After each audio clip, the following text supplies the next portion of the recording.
Magic, pure magic. Rishad হোসেনের bowling, leg স্পিনারের bowling দেখাটা এমনিতেই আনন্দময়। তার উপরে রিশাদ আজকে সেই লেগ স্পিন শিল্পের প্রকাশটা এত দুর্দান্তভাবে করলেন যে তার ওয়ানডে ক্যারিয়ারের সেরা বোলিংটাই করে ফেললেন। ওয়েস্ট ইন্ডিজের 1, 2, 3, 4, 5 প্রথম 5 উইকেটের সবগুলোই রিশাদ তুলে নিয়েছেন। আবার ওয়েস্ট ইন্ডিজের লাস্ট উইকেট তুলে নিয়ে নিজের 6 নাম্বার উইকেটও শিকার করেছেন রিশাদ হোসেন। রিশাদের বোলিংকে তাই ম্যাজিক না বলে কোনো উপায় নাই। একই সঙ্গে ম্যাজিক আছে আরো একটা, ব্ল্যাক ম্যাজিক, কালো জাদু। মিরপুরের উইকেটের কালো জাদু। মিরপুর তার ওই ব্ল্যাক ম্যাজিকের পশ্র সাজিয়ে বসেছিল আজকে, যেই কারণে ওয়ার্ল্ড ওয়ানডে ক্রিকেটের ফরম্যাট যেদিকেই যাক না কেন আমরা আমাদের সে আগের ফরম্যাটে রয়েছে, এবং মিরপুরের এখন উইকেটের কালারটা যেহেতু আবার সেই কালোতে ফিরেছে, সেই কারণে কালো জাদুটা অনেক বেশি প্রযুক্ত হয়ে উঠছে। মিরপুরের ওই 22 গজের ব্ল্যাক সয়েলে ব্ল্যাক ম্যাজিকে বাংলাদেশ আজকে ওয়েস্ট ইন্ডিজকে ধসিয়ে দিয়েছে। নিজেরা ব্যাটিং করে যে 207 রান আমরা করেছিলাম তখনই মনে হয়েছিল সেইটা উইনিং টোটাল। ক্যারিবিয়ানরা তাদের ওপেনিং পার্টনারশিপে 51 রান তুলে সেটাকে একটু থ্রেট করার চেষ্টা করেছে, কিন্তু ওই পর্যন্তই। এরপরে রিশাদ হোসেনের পিওর ম্যাজিকে, মিরপুরের ব্ল্যাক সয়েলের উইকেটের ব্ল্যাক ম্যাজিকে বাংলাদেশ ওয়েস্ট ইন্ডিজকে 133 রানে অল আউট করে দিয়ে 74 রানে ম্যাচটি জিতে নিয়েছে। আফগানিস্তানের বিপক্ষে লাস্ট ওয়ানডে সিরিজে আমাদের যে বিপর্যয়, স্পেশালি লাস্ট ম্যাচটাতে মাত্র 93 রানে অল আউট হয়ে 200 রানে হেরে যাওয়ার যে বিপর্যয়, 3-0 ধবল ধোলাই হওয়ার যে বিপর্যয়, সেইটা সামলে ওঠার পথে প্রথম পদক্ষেপটা আমরা আমাদের চেনা ফর্মুলাতেই করলাম। দেখুন, মিরপুরের এই উইকেটটাতে কালো উইকেট দেখে অনেকেই বিস্মিত, অনেকের চোখ কপালে উঠে গেছে, অনেকেই বলছেন এমন উইকেট কখনো দেখিনি। ওয়েস্ট ইন্ডিজের কোচ ড্যারেন সামি বলেছেন তাকে আমি বলতে দিতেই পারি, কিন্তু আমি ঠিক বুঝলাম না যে এই ক্রিকেট ফলো যারা করেন তারা মিরপুরের এই উইকেট দেখেননি।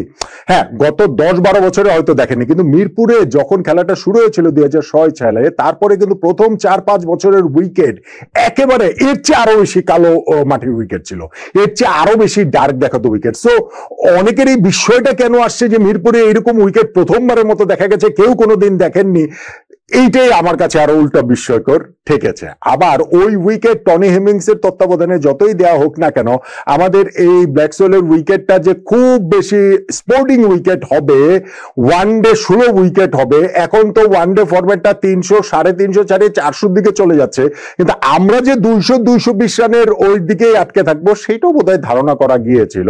অন্তত পক্ষে এই মিরপুরের উইকেট সম্পর্কে যাদের চেনা জানা আছে তারা সেই ধারণাটা নিঃসন্দেহে করতে পেরেছেন, এবং এক্স্যাক্টলি সেই সুবিধা নিয়ে ম্যাচটা আমরা জিতে গেছি। টার্নিং পয়েন্ট কোনটা সেই আলোচনাতে আমি বাংলাদেশের ক্রেডিটটা খাতো করছি না, আবার এট দ্য সেম টাইম ধরেন আমাদের 2027 বিশ্বকাপ খেলাটা বিরাট হুমকির মুখে পড়ে গেছে। আমরা র্যাঙ্কিং এর 10 নম্বরে তো আগেও ছিলাম, সেই 10 নম্বরেই থেকে যে আফগানিস্তানের বিপক্ষে 3টা ম্যাচ হারার পরে ওয়েস্ট ইন্ডিজের সঙ্গে রেটিং পয়েন্টের ব্যবধান, যারা 9 নম্বরে রয়েছে, আমাদের 6 গ্যাপ হয়ে গিয়েছিল। ফলে ওয়েস্ট ইন্ডিজকে টপকে র্যাঙ্কিং এ 9 নম্বরে উঠতে আমাদের এই সিরিজের 3 ম্যাচের 3টাই জিততে হবে, ওদেরকে হোয়াইট ওয়াশ করতে হবে, বাংলা ওয়াশ করতে হবে। আবার সেইখানটাতে মিরপুরের উইকেটে সেই চেনা ফর্মুলায় না গেলে কি চলে বলেন তো দেখি? হ্যাঁ, বাংলাদেশ যখন 207 রান করেছিল তখন ওয়েস্ট ইন্ডিজের ওপেনিং পার্টনারশিপে 51 রান উঠে যাওয়ার পর আমরা একটুখানি দুশ্চিন্তায় পড়ে গিয়েছিলাম। স্পেশালি আমাদের স্পিনার ধরেন হচ্ছে তানভীর উইকেট থেকে সেই রকম ভাবে তিনি টার্ন পাচ্ছিলেন, কিন্তু বল তো জায়গায় রাখতে পারছিলেন না। আমাদের মুস্তাফিজ এই উইকেটে গ্রিপ পাবেন, খুবই কার্যকর হওয়ার কথা, কিন্তু ব্রেক থ্রু এনে দিতে পারছিলেন না। প্রথম 10 ওভারে ওরা 45 রান তুলে ফেলে, এবং 12 নম্বর ওভারে যখন রিশাদের হাতে ক্যাপ্টেন মেহেদী হাসান মিরাজ বল তুলে দেন, সেটাই ছিল আসলে বেসিক্যালি ব্রেক থ্রু আনার ক্ষেত্রে আমাদের লাস্ট হোপ, এবং প্রথম ওভারটাতেই রিশাদ সেটা ডেলিভার করেছেন। অ্যাথেন্সের উইকেটটা তিনি তুলে নিয়ে সেকেন্ড উইকেট পার্টনারশিপেও ওরা এমন একটা জায়গায় চলে গিয়েছিল যে 79 1 উইকেটে ওয়েস্ট ইন্ডিজ, সেইখান থেকে মুহূর্তে 82 4 উইকেট হয়ে গেল। রিশাদ পরপর 3টা উইকেট তুলে নিলেন, সেইখান থেকে আবার এর মধ্যে ব্রেন্ডন কিং এর উইকেটটাও রয়েছে যিনি 44 করেছিলেন। আর যখন তিনি আরো একটা উইকেট তুলে নিলেন রোস্টন চেজের 92 রানে 5 উইকেট ওয়েস্ট ইন্ডিজে পড়ে গেল। ওই 5 উইকেটের 5টাই রিশাদের, বাংলাদেশের জয়টা আসলে নিশ্চিত হয়ে গিয়েছে। হ্যাঁ, তখনও উইকেটে ধরেন সেই হোপ ছিলেন যিনি বাংলাদেশের বিপক্ষে বরাবর ভালো খেলেন, কিন্তু মেহেদী হাসান মিরাজ তিনি গুটাকেশ কোটিকে আউট করলেন। সেই হোপ 15 রান করার পরে তিনি নুরুল হাসান সোহানের ক্যাচের শিকার হয়ে আউট হয়ে গেলেন তানভীর ইসলামের বলে, তাদেরকে অল আউট করে দেওয়াটা বাংলাদেশের জন্য কেবলমাত্র তখন সময়ের ব্যাপার ছিল, এবং সেই সময়টা বাংলাদেশ খুব বেশি নেয়নি। 39 ওভারের মধ্যেই ওয়েস্ট ইন্ডিজকে অল আউট করে দিয়েছে 133 রানে। আমরা 74 রানের বিশাল ব্যবধানে ম্যাচটা জিতে গিয়েছি।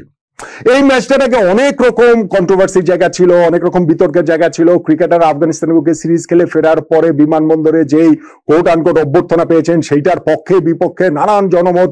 স্টেডিয়ামে দর্শক আসা যাবে না, দর্শক আসলে তাদের হাত পা ভেঙে দেওয়া হবে, এইরকম হুমকি ধামকি দেওয়া ছিল।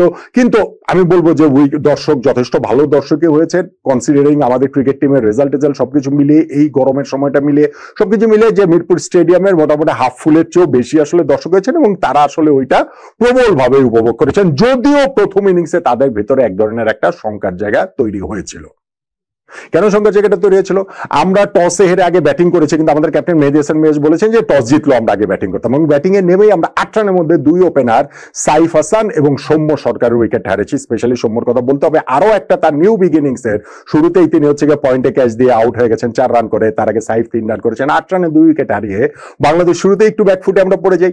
তারপরে আমাদের একটা 71 রানের পার্টনারশিপ হয়েছে নাজমুল হোসেন শান্ত ও তাওহিদ হৃদয়ের মধ্যে, এবং সেই 71 রান করতে এই জুটি লাগিয়েছেন 120 বল, অর্থাৎ 20 ওভারে 71 রান, অর্থাৎ ওভার প্রতি মাত্র 3.5 রান করে নিয়েছেন তারা। এবং সেইখানটাতে সবার ব্যাটিং, এখানে শান্তর যে ব্যাটিংটা করেছেন তিনি ওইখানটাতে 50 স্ট্রাইক রেটে ব্যাটিং করেছেন, 32 রান করতে তিনি 63টা বল খেলে ফেলেছেন। তারপরে তার বিপক্ষে আম্পায়ার আউট দেননি, ডিআরএস নিয়ে তার উইকেটটা তুলে নিয়েছে ওয়েস্ট ইন্ডিজ। তাওহিদটাও তাই, তাওহিদ আরো একটা 50 করেছেন, 51 রান করেছেন 90টা বল খেলে তিনি, এবং সেইখানটা তো ডিআরএস নিয়ে ওয়েস্ট ইন্ডিজ তাকে আউট করেছে, এবং তার স্ট্রাইক রেটটাও 56। আমাদের এরপরে গিয়েও মাহিদুল ইসলাম অঙ্কন তিনি ছিলেন, তিনি মিরাজের সঙ্গে তার একটা পার্টনারশিপ হয়েছিল অঙ্কন, মাহিদুল অঙ্কনের আজকের এই ম্যাচটাতে কিন্তু ডেবু হয়েছে, এবং ডেবু ম্যাচে তিনি 76 বলে 46 রানের একটা ইনিংস খেলেছেন, যে ইনিংসের স্ট্রাইক রেট হচ্ছে গিয়ে 60।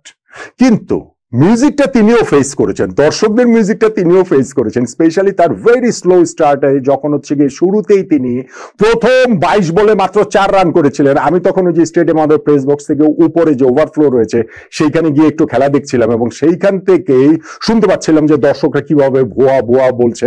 যাক, ওইটা একটু রিকভারি করেছেন মাহিদুল অঙ্কন। তারপরও প্রথম 50 বলে তার মাত্র 22 রান ছিল, সেখান থেকে 76 বলে 46 রানের রিকভারিটাকে খারাপ বলা যাবে না, বরং 50টা পেলে ভালো হতো, যে ডেবু ম্যাচে এই ওয়ানডেতে 50 পেলে সেটা তার কনফিডেন্সের জন্য আরেকটু বেটার হতো।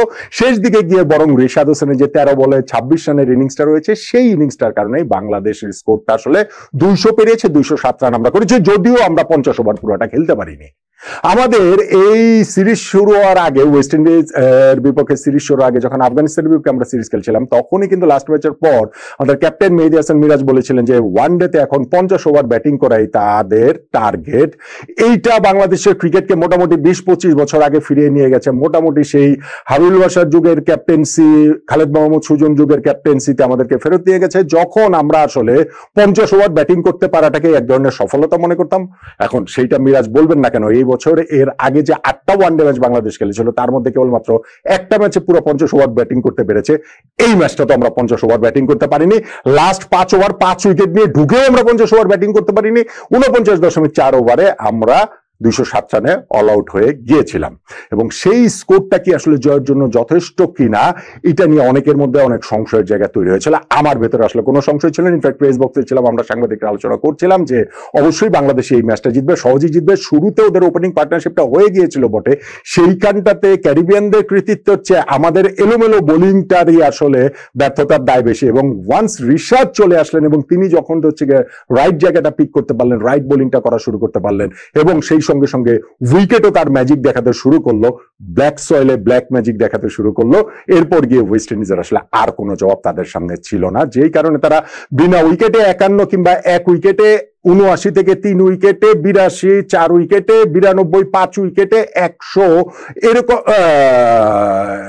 1 উইকেটে 79, যেই কারণে যেটা আমি বলছিলাম যে বিনা উইকেটে 51 থেকে 1 উইকেটে 79, 2, 3, 4 উইকেটে 82, 5 উইকেটে 92, 6 উইকেটে 100, এই ধারাবাহিকতায় তারা মাত্র 133 রানে তাদেরকে আমরা অল আউট করে দিয়েছি, এবং সেইখান থেকে রিশাদ হোসেনের 6 উইকেটের গুরুত্বটাই অ্যাপারেন্টলি সবচেয়ে বেশি। রিশাদের ক্রেডিট আমি মোটেই কেড়ে নিচ্ছি না, কিন্তু একই সঙ্গে রিশাদের ওই ম্যাজিকের সঙ্গে সঙ্গে মিরপুরের ব্ল্যাক সয়েলের ব্ল্যাক ম্যাজিকের কথাটাও বলতে হবে।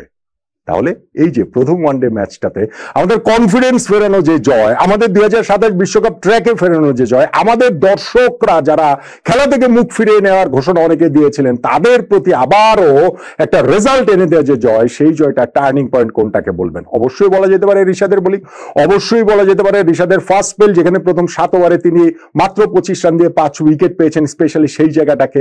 কিন্তু আমার কাছে ভাই টার্নিং পয়েন্ট ব্ল্যাক ম্যাজিক, মিরপুরের ব্ল্যাক সয়েলের ব্ল্যাক ম্যাজিকেই বাংলাদেশ এই ম্যাচটা জিতেছে বলে আমার কাছে মনে হয়। ওইটাই আমার কাছে, মিরপুরের উইকেটটাই আমার কাছে টার্নিং পয়েন্ট।